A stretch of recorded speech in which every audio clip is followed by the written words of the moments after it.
So that now leaves me with the distinct privilege and honor of introducing our kickoff speaker for this program that is focused on the odds of a East Palestine type rail disaster happening in Pittsburgh.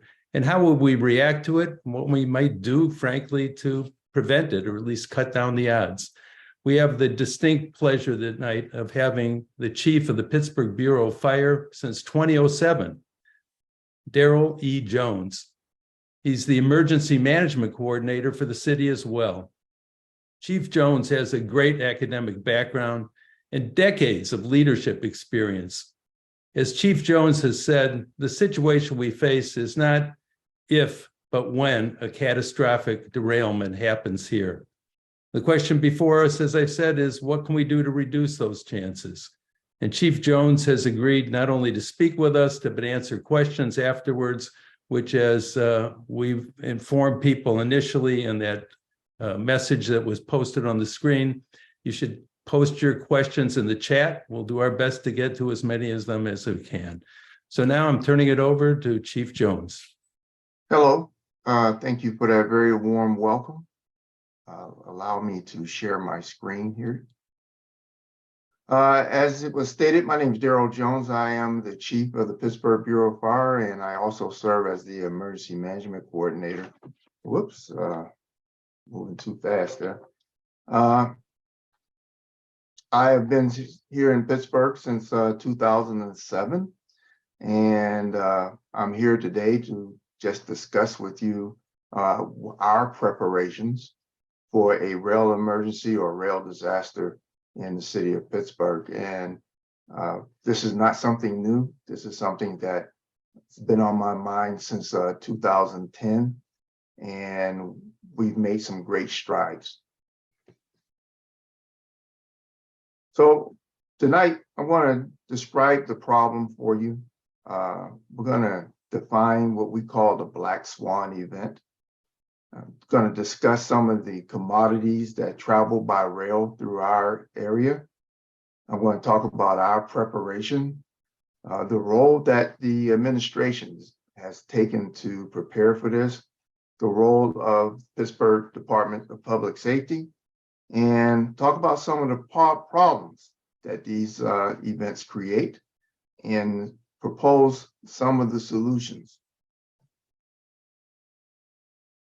For you firefighter friends of mine that's out there watching this, this cartoon is just for you. Be careful when you're responding to hazardous materials calls. So there was a point in history when we did not believe a black swan existed. It wasn't until the discovery of Australia that the first one was seen. And the effects of that is that it changed our philosophy. It made us realize that there are so many things out there that we don't know. And so as a result of that, philosophers have now referenced certain events as black swan events. And what are the characteristics of the black swan events? They are very large in magnitude. Event is a surprise.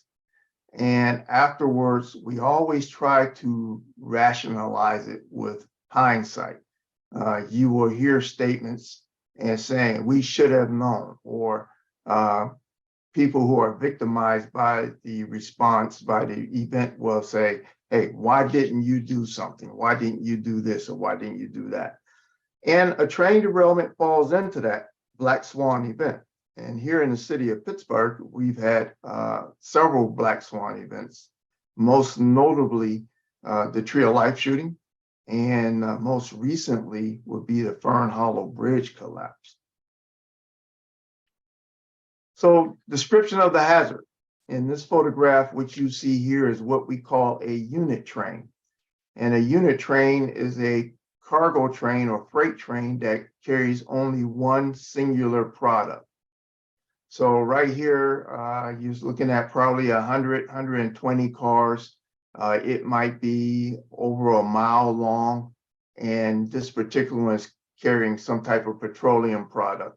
And we used to have a multitude of these coming through the city. back when Bakken crude oil was very profitable. These rail cars, these unit trains was coming through the city, about 10,000 cars a week. They were headed east towards Philadelphia and the refineries, then the rail cars were full. And if they were headed west, then the rail cars were empty. The problem is that no one can tell me which one was more dangerous. Was it a full rail car or an empty one? So we have multiple hazardous materials being used all the time. They're used in academia. They're used in industry. They're used in medicine. They're used commercially. Many of these materials travel by rail. The only time there is a problem is when this material happens to get outside of its container and into the environment and into the atmosphere. That's when we end up having a problem. So as you saw in that previous picture, there was a placard on the rail car, and this is the placard system that we have. So we will respond to an incident. We will first be looking for the conductor and engineer of the train to give us his manifest and tell us, which tells us exactly what products he's moving and where they are located in the train. They actually go by cars, so that, and they can count that back. So just to help you out with some of this, the 1267 you see at the top, that is crude oil, and Bakken crude oil falls under that. The 1993 at the bottom is a combustible liquid.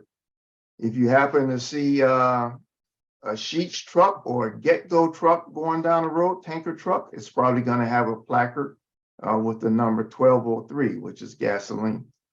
The other two that you see here is infectious substance, which is a biohazard, and then the radioactive as well.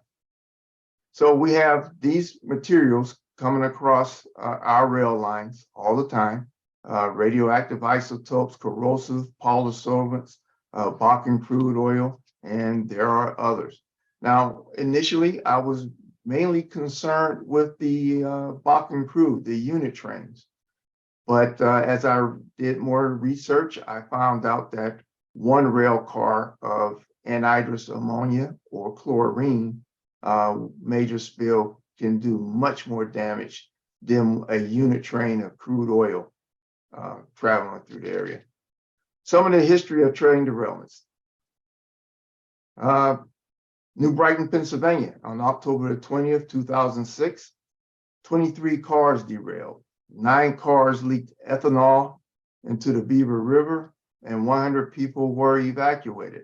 I was still living in Aliquippa at the time when this happened, and I heard this explosion from my home in Aliquippa when it occurred in New Brighton, which is about 12 to 15 miles as the crow flies, the distance. Fortunately, no one was hurt. Lac-Mégantic, Quebec, these people weren't so fortunate. This happened on July 6th of 2013. A train was left unattended at the top of the hill. The engineer gets off the train. He doesn't set the parking brake. The train drifts down the hill. It derails. 73 cars drifted down the hill. 47 people were killed. 30 buildings were destroyed. And of the buildings that were left, all but 2 had to be demolished. This train was a unit train, and it was carrying crude oil. And of course, there's East Palestine, Ohio. 50 cars derailed. 20 of the cars contained hazardous materials. The most hazardous was the vinyl chloride, and it forced a 1-mile evacuation. So what kind of problems do these things present? Well, the first problem is there's a people problem. When they called for that evacuation in East Palestine, a very somewhat rural area, they had to move about 4,700, between 4,700 and 5,000 people were affected. You take a pin anywhere on a map within the city of Pittsburgh, and you stick a pin there and do a 1 mile radius, and we're talking tens of thousands of people will have to be evacuated. And there was a series of cascading effects from that will be somewhat substantial. Excuse me. We also have the hazardous material itself. There could be a fire, problem getting information out. Admittedly, I am Monday morning quarterbacking the East Palestine incident, but that's how you learn.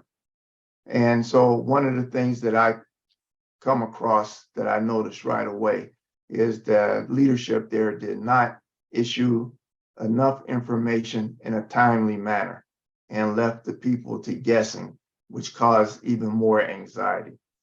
There will have to be an investigation as to cost. Excuse me. There may be considered to be an accidental cost. It may be intentional, but we will have to definitely do an investigation. We know that there will be a substantial impact on our economy, and there will be a substantial impact on the environment. So what are we going to do about it? Well, the Pittsburgh Department of Public Safety and our administration, the Gainey administration, is looking at this basically from 3 phases. What are we going to do before the incident occurs? What are we going to do during the incident? And what are we going to do post-incident? And this matches up to this diagram you see here called the disaster life cycle, where mitigation is we're going to try to lessen the impact of a disaster, realizing that we're not going to be able to completely eliminate the possibility. We're going to prepare for it, then we'll respond to it, and then we'll recover from it, and then go right back into mitigation again. That is the way we will handle this. So for mitigation, our authority to mitigate trains coming through the city is very, very limited. However, we can ensure speed limits are adhered to for all trains. Any train coming through an urban area has a speed limit of 25 miles per hour. The hazardous material will always be going through the urban areas. The reason for that is they want the hazardous materials on the best maintained tracks, and the best maintained tracks are the one that carry passengers, and passengers travel to urban areas. Another thing we could do is help each other, help ourselves, and that's educate the citizens of the risk and how to be prepared. If you were asked to evacuate your home right now due to a disaster or an emergency, where will you go? What would you do? Do you have enough cash on hand? Disasters sometimes knock out power. Card readers don't work. How are you going to take care of your pets and your service animals? These are some of the things that you can do for yourself, and we can, at the Office of Emergency Management and Homeland Security, we can help you with some of that. Then we work with county, state, and federal agencies to promote rail safety. There's a lot been done since these disasters, redevelopment and redesign of rail cars. Back in the old days, there used to be the caboose at the end of the train. Now you see a unit train, there's going to be a box car or some other car is the last car in the unit to protect the tank cars in case another train comes up and hits it from the rear end. There's also will be a car between the locomotives and the tank cars. Again, this is part of the safety that is being used and implemented. Preparation. We've identified the common commodities. We've identified the city departments and their roles in the response to and recover from these incidents. There's non-governmental organizations that will have to assist us. The Red Cross, the Salvation Army, and some of the others. We've been working and equipping and training our first responders for almost a decade now to respond to this. We do have quarterly trainings with our hazardous materials team, and we will be ready to respond. And we have an incident management team. We've been working on that development. The incident management team consists of people who are not first responders, and their job is to do all the administrative work to free up first responders to get hands-on and to get in the weeds. And this last thing I have here is a class called the G0402, NIMS Overview for Senior Officials class. And the Gainey administration is making preparations to take this class so that they understand their role in the National Incident Management System, that it's their job to set policy and to maintain and equip us so that we can respond. So first thing we're going to do when we respond, we're going to establish a unified command. As I stated earlier, we're going to have our researchers identify the hazardous product. We're going to evacuate the population within a 1/2 mile radius of the incident. That's right off the bat. And after we determine what the risks are, we may expand that to 1 mile. If there's a fire, we want to protect the exposures. Unlike what happened in East Palestine, the fire takes place in an open area. Okay, here in the city of Pittsburgh, we have neighborhoods butted up against the rails. Residences are butted up against the rails. We need to protect those homes, and we're going to do what we have to do that. And deploy foam units to attack the fire. So we carry what we call aqueous film, alcohol resistance aqueous film forming foam, which is ARAFFF. And you see this formula here. And I bet you guys sitting out there when you were in high school was probably thinking, I'll never need this math. Well, today's the day. This is where the formula that we use to calculate how much foam we're going to need. This is for 1 rail car that's burning and 2 rail cars that may be exposed to that flame. As you can see, it calculates out to about 600 gallons of foam concentrate. And for every gallon of foam concentrate, I need about 33 gallons of water to make sure that I can put 3% foam blanket on the fire. We here in the city of Pittsburgh, we have enough foam to handle about 4 burning cars.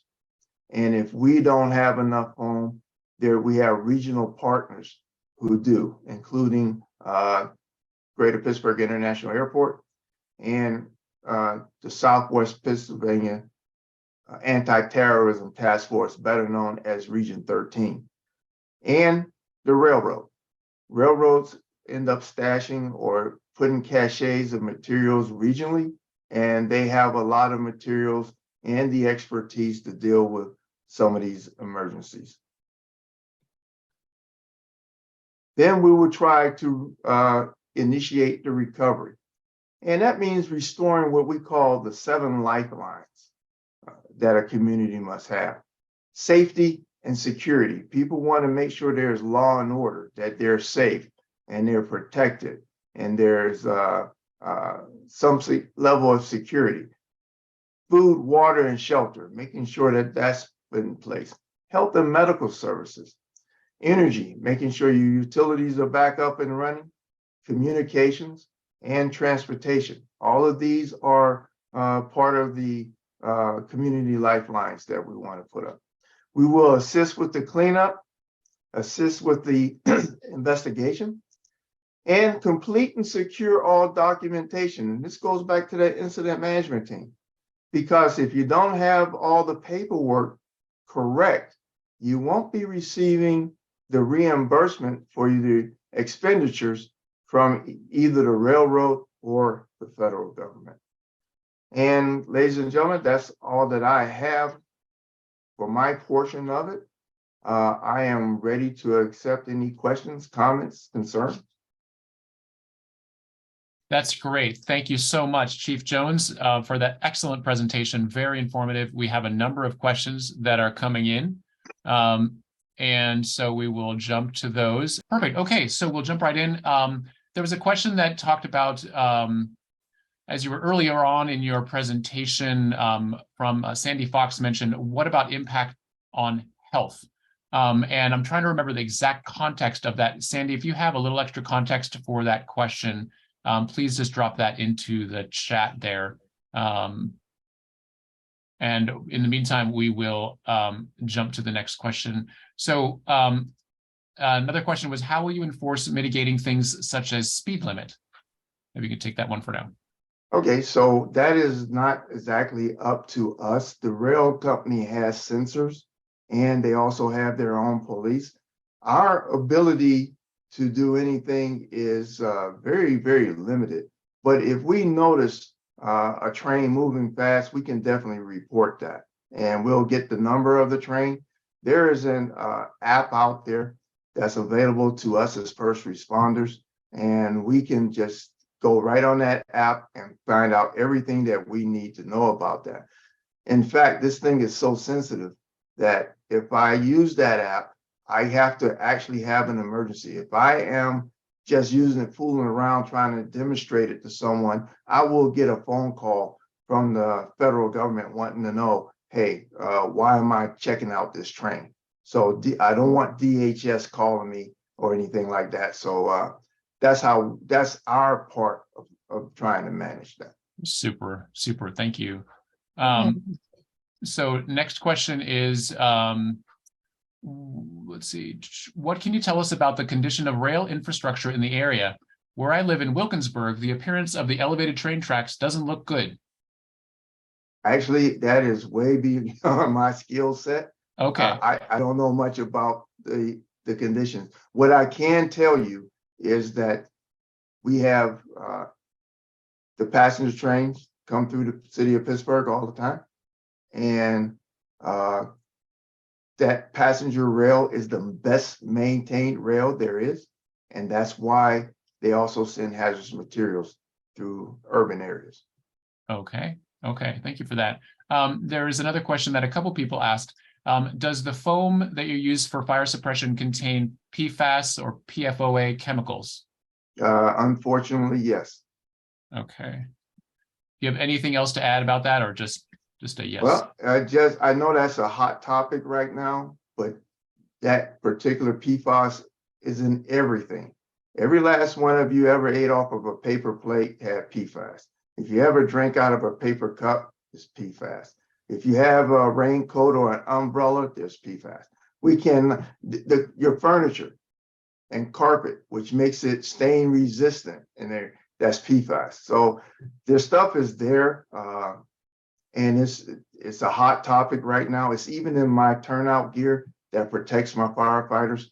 The thing about it is, they do some research. No one has been able to say exactly how this will harm us.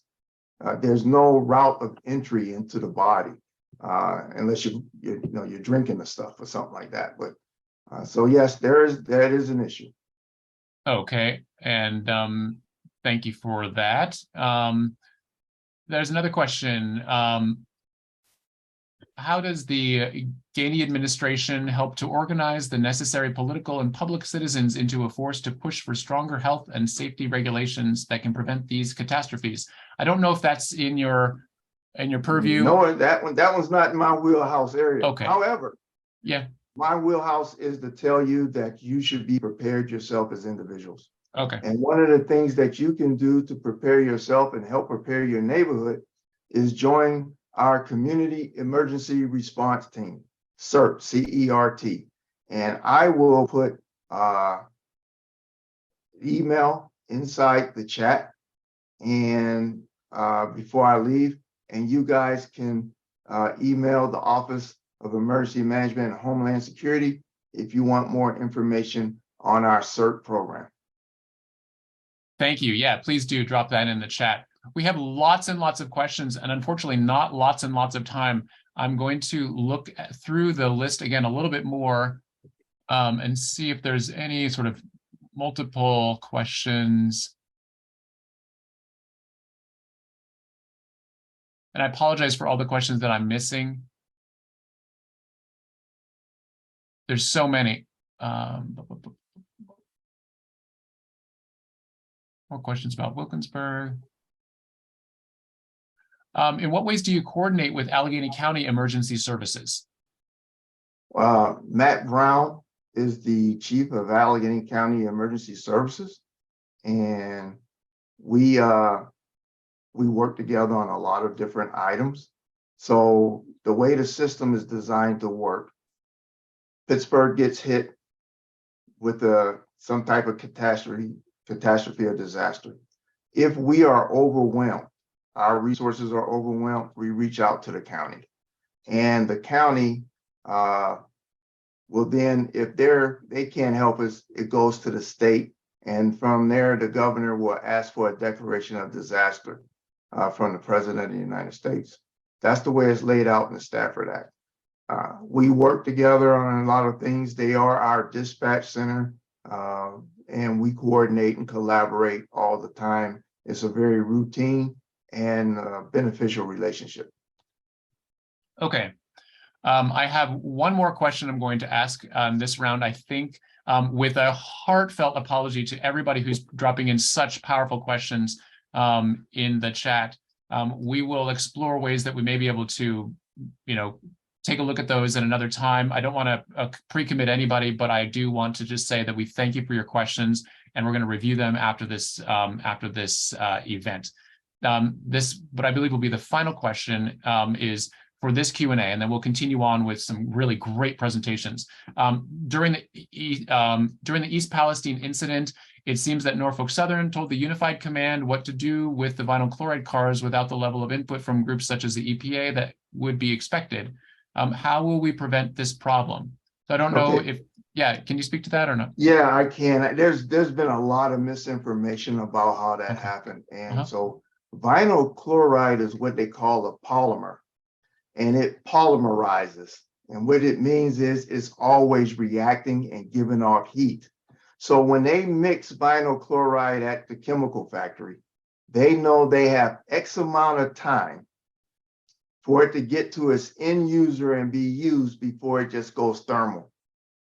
A train derailment disrupts that schedule.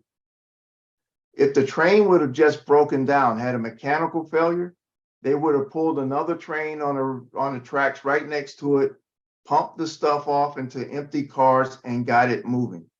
Okay. With the damage to the tracks, that wasn't possible. So now you have two options.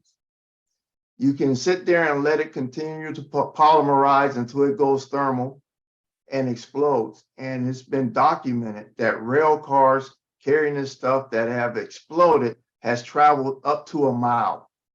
So if you see the size of a tank car, something that big flying without wings is probably pretty impressive, but got to be very scary to think about, because what goes up has to come down, right? Or the second option is they can breach those tanks and burn the stuff off. Either way was going to be bad. There was bad, and then there was worse. So a lot of times people were saying, hey, they could have done this, they could have done that. This was all about the money. I'm not going to argue their profit and loss. I'm saying that as a hazmat technician, knowing the risk of with this chemical and what could happen, they took the lesser of the two evils. And if, Mark, if you don't mind, I did notice one question here, and one of them asked, how would people be notified that they need to evacuate or that they're exposed? So there is a system that's run by Allegheny County. It's called the Emergency Alert System. So many of you probably have had your cell phones on, watching TV or listening to the radio, and there's been an Amber Alert. You ever heard one of those? It's just that obnoxious noise that gets your attention, and what's going on, and there was an Amber Alert. Well, the Emergency Alert System used by Allegheny County is the same thing. So even if you're sleeping in the middle of the night, you got your phone on and plugged in, recharging, you're going to get that obnoxious noise. If you're watching TV and you're right in the middle of your drama or your ball game and it's the best play and that gets sounded, you're going to be notified. So that's how we're going to start off with that. And once you're notified there is a problem, we will tell you what the problem is, what you need to do. And if it's evacuate, we're going to tell you which way to go, because we don't want you trying to evacuate and running into the problem. You know, and Great. so those are the things that we have there in place. Super. And is that different from the Everbridge system that the county has? This one is everybody in the county automatically gets a message regardless of if you ever signed up. Is that correct? That's correct. Yeah. You Okay. You don't sign up for this. It's just everybody This gets is it. me just being en route and invading your life. Yes. Okay. That's what I needed to know. That's what I think everybody else on the call needed to know as well. Thank you very much, Chief Jones, for an excellent presentation. Very helpful Q&A. We really appreciate it.